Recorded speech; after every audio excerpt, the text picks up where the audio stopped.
Hey, how's it going? My name's Adam Hay, and this is Secret Beach Organics.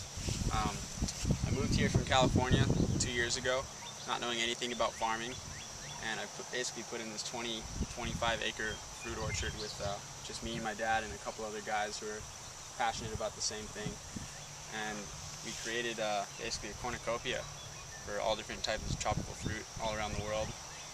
And this field in particular is a prized possession of mine because it really emulates the usefulness of nitrogen fixers and permaculture in a way. We've got things like moringa, pigeon pea, sesbania, and they're all planted intermittently between the trees. So you can see right here, this is a Washington navel orange. And around this tree, we've already laid down this biodegradable weed mat that's going to break down over time. We got this from Australia. And then we lay drip line a circle around and then put mulch on top of that, which is going to break down and turn into compost. And it's also going to break down the weed mat. But around each tree, we planted these pigeon pea, which are nitrogen fixers. They actually expel nitrogen into the soil. When you cut it back, the roots will die and the nitrogen will be in the soil. So by the time these roots from this tree reach out there, they'll have all the food, not all the food they need, but they'll definitely have a good head start.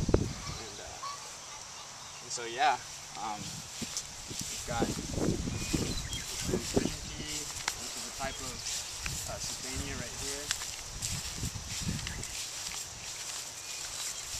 Sesbania right here, and these get really big. So the idea isn't to leave these support species in the ground full time. We're actually going to want, once those trees get big enough and they don't need this wind protection in the shade, we're going to cut them down and mulch them, put them through a chipper, and then use it to compost around the tree. This one right here is it's the same thing, it's a Washington navel orange. But in this field in particular, we've got a bunch of varieties of citrus, and behind you right there, we've got some egg fruit, and then down here we've got some mango trees. So kind of wanted to mix it up a little bit. Didn't want to plant everything.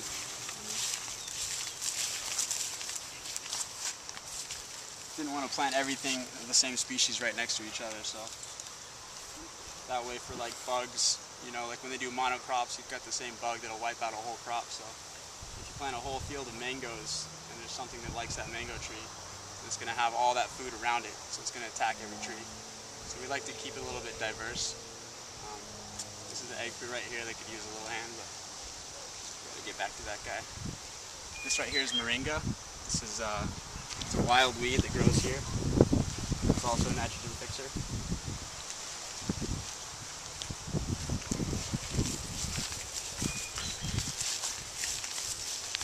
More egg fruit.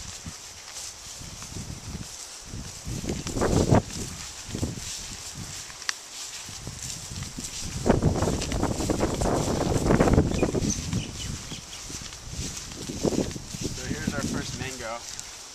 This is a Keat mango, and what I did about a few weeks ago is I headed it back. Mind you, this tree is only about 6 months old. So when I planted it, it was about yay high. So it's grown quite a bit. And then when I trimmed it, it was about that high, but it was kind of getting spindly, and the arms were going in different directions. So I headed it back, and then what's going to happen is these little internodes right here, they're going to shoot out new branches. So there's going to be, the idea is you want to get the bushiest mango tree that you can. You want it short, stout, and wide so that you can get all the fruit and it's harvestable. But yeah, they're doing really well. Over here, what? Wrap it. So, in conclusion, you know, anyone can really do this as long as you have a willingness to learn and a passion about creating self-sustainable ecosystems and ways of growing your food. And so yeah, this is Secret Beach Organics. We call this Newfield because it's the newest field on the farm. And yeah, now I'm going to take you to see some pineapples.